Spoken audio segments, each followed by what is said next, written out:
Учкунбек каналында биринчи жолу болуп жаткан болсоңуз, каналга катталып, лайк басып, ой пикир калтырууну унутпаңыз.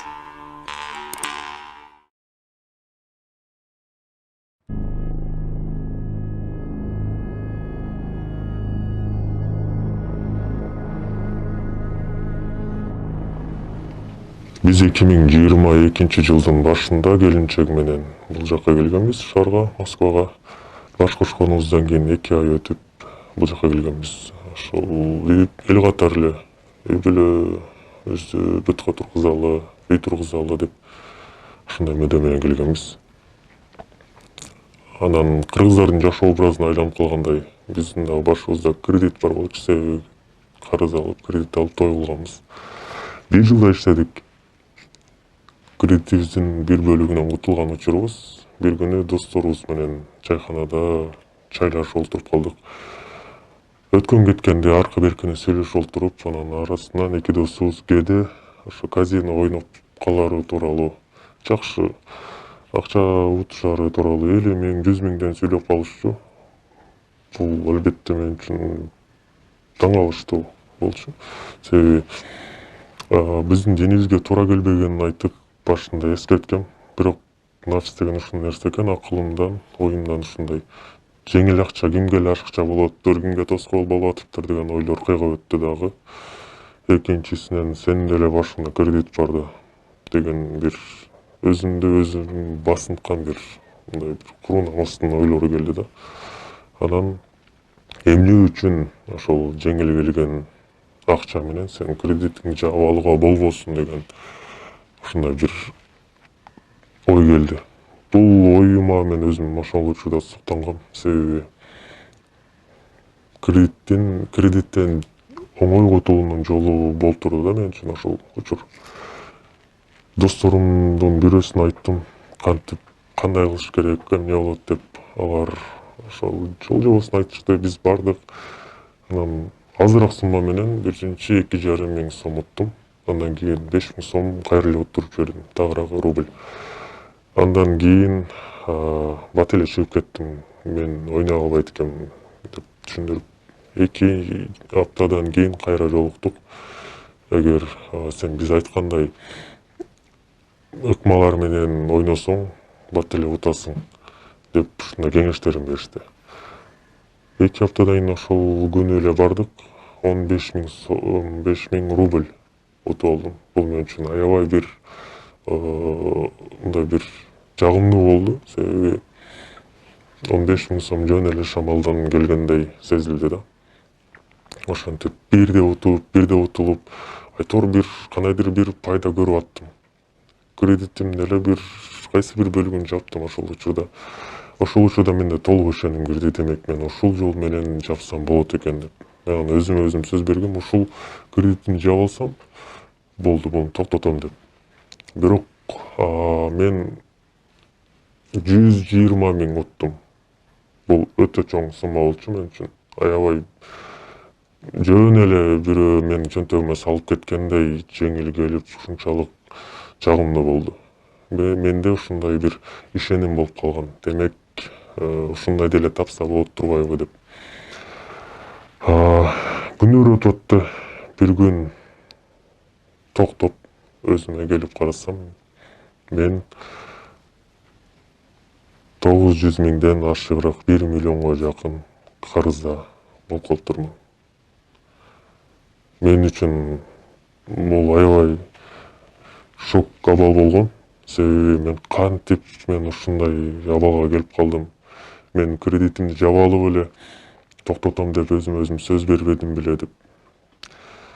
Себеби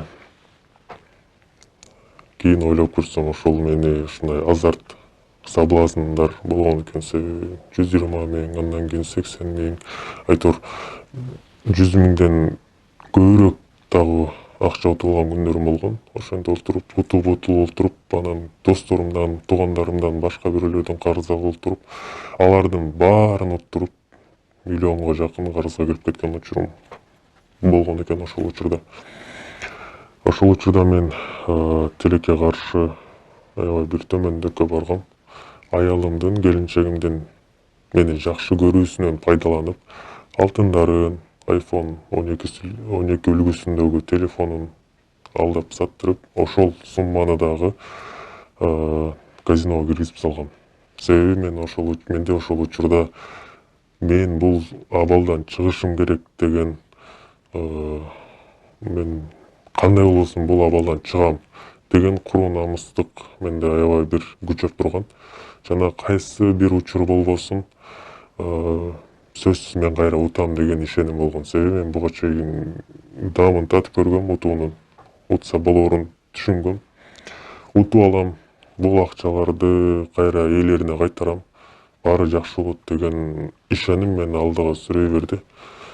Себеби ошол миллионго жакын акчаны мен айлыкта иштеп кутулсам, 1 жылдан ашыраак убакытта кутулмакмын. Андан көрө мен ошол жана башында кредитти ушул жол менен жабам деген эле тактиканы колдонуп, ушул казинодон тапкан акчаларым менен карыздарыман кутулам деген мүдөө менен жүрө бердим. Андан кийин бир күн менимче жашоомдогу эң бир төмөндүккө, пасттыкка барган учурум болду. Себеби мен кайын журтума тагыраак кайнатама чалып, кызынын, келинчегимден ооруп атканын айтып, 100 000 сомго тоорусун сурандым. Жана ал акчаны дагы казиного туруп жибердим.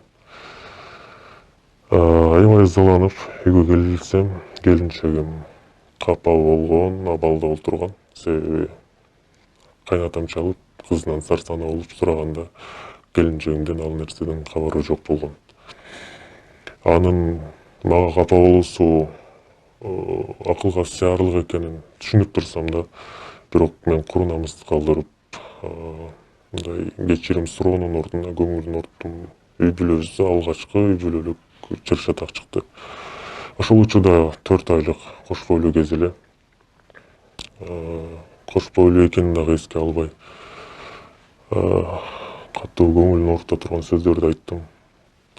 Ошентип үй бүлөбүздөгү чыр чатак улана берди.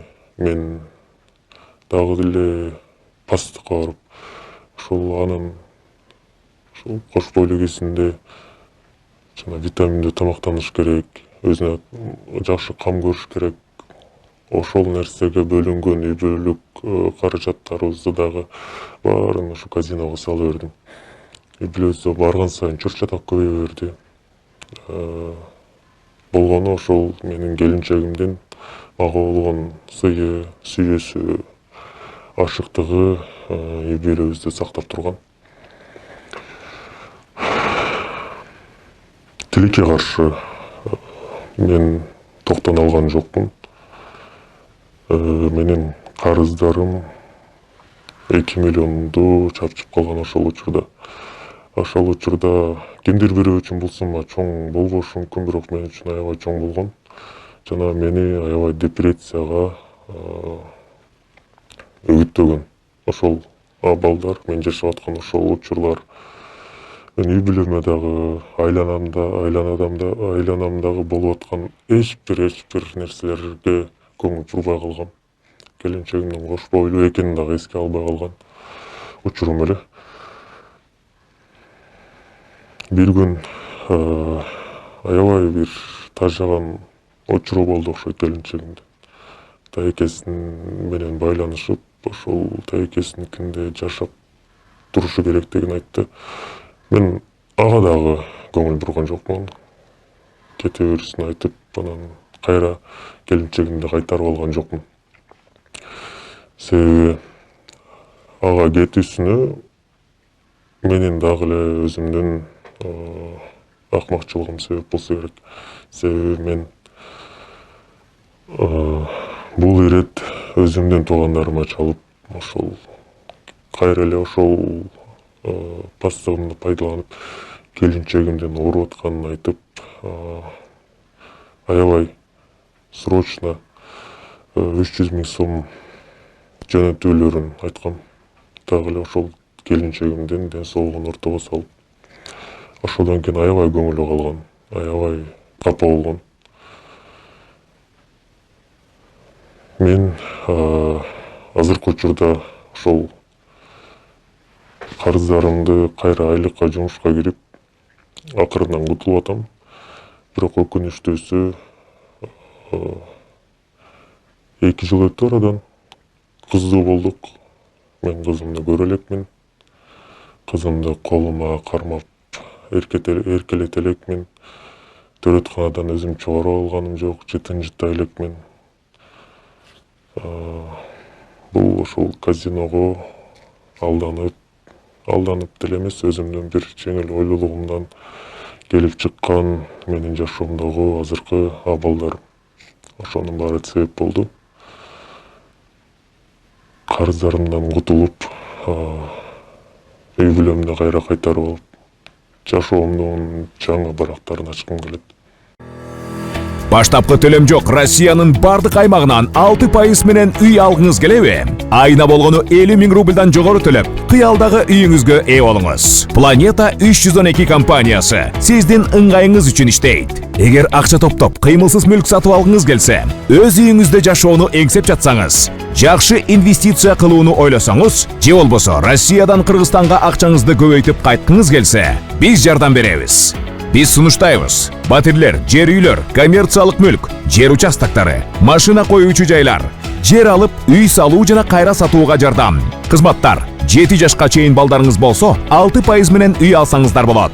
Банктан ипотека алууда одобрение, юридикалык тазалыкты текшерүү, рефинанс кылуу, сатып алуу, сатууда коштоо, страховка жана салык кайтарым, налоговый вычет. Биздин дарек: Волгоградский проспект 28, строение 1, офис 238. Байланыш номерлер: +7926 826 0822, +7965 311 53 51. Planeta 312. Биз менен үй алуу мүмкүнчүлүгү ар бир адамга жеткиликтүү.